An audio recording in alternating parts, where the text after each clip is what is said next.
Welcome to the Princess Passion Project. Thank you for being here today.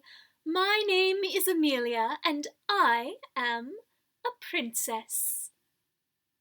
Well, sort of. What I really am is a Christian. I'm also a storyteller and a musical theater nerd and a huge lover of Disney movies. As a Christian, I believe that human beings are made in the image of God. It says so right in the first chapter of the Bible.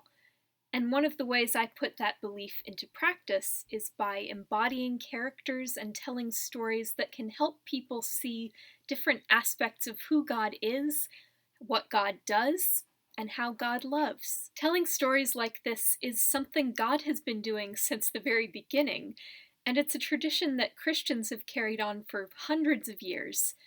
But one problem I've run into is that in the stories Christians tell about God, the characters who are supposed to represent God are overwhelmingly male.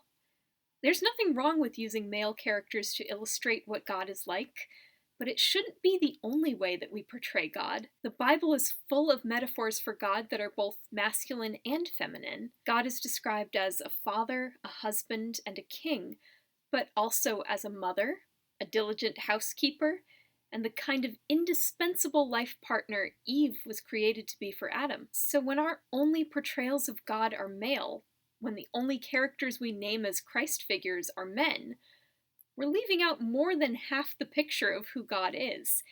And we're also implying that anyone who is not a man can't truly embody the love of God. I have seen some deeply moving and I would even say life-changing portrayals of Jesus by male actors. Part of what convinced me to study theater was being in a production of Godspell, where I saw God's love embodied in such a real and tangible way by the actor who played Jesus that I thought, that's what I want to do.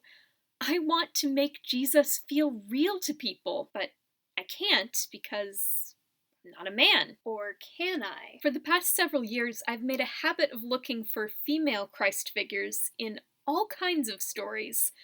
When you start looking for Jesus, he starts showing up everywhere, sometimes in the last place you'd expect to find him. Like Disney movies? And thus began the Princess Passion Project. We are entering Lent, the season in the church year leading up to Easter. During this time, it's traditional for Christians to engage in practices that help us to intentionally reflect on who Jesus was and is, on his love for us, his sacrificial death, and what that means for us now. One of the ways I'm doing that this year is by reflecting on 6 female characters from movies and musical theater who remind me of Jesus in different ways, and who represent aspects of who Jesus is and what he did for us that I haven't seen portrayed anywhere else. Each Sunday, for the next 6 weeks, I'll be sharing a video of me performing a song as one of these characters. I'll be sharing written reflections on Facebook that go into more detail about where I see Jesus in these characters' stories,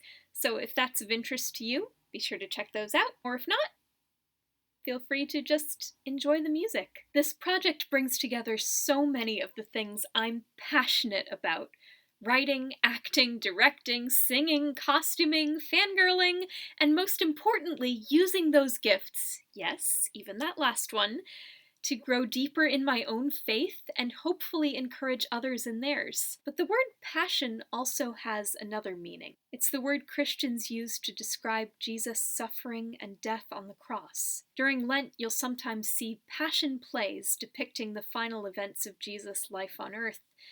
This project isn't going to be like that, but I have tried to link each song to a particular moment or stage in Jesus' life so that as a whole series they tell the story of why he came, what he did, and why it matters. At least, I hope they do. None of these characters is a perfect representation of Jesus. They have doubts, they make mistakes, their motives aren't always completely selfless. They're human. But I still see something in each of their stories that gets me thinking about Jesus in a way I hadn't before.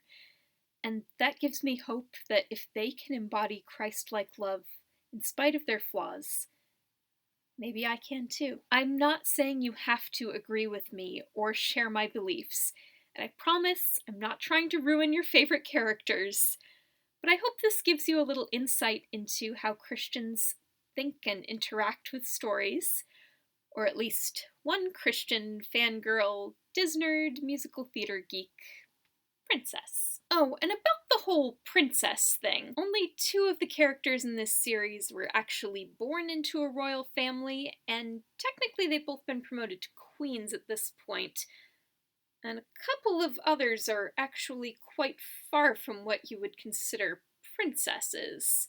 But the whole point of this series is to draw attention to the ways that women and girls of all backgrounds reflect the image of God and embody the heart of Christ as sisters, as mothers, as daughters, as friends, as lovers, and by embracing who we're created to be. We are co-heirs with Christ through the resurrection, and that makes us all princesses. So get out your favorite tiara and join me for the Princess Passion Project.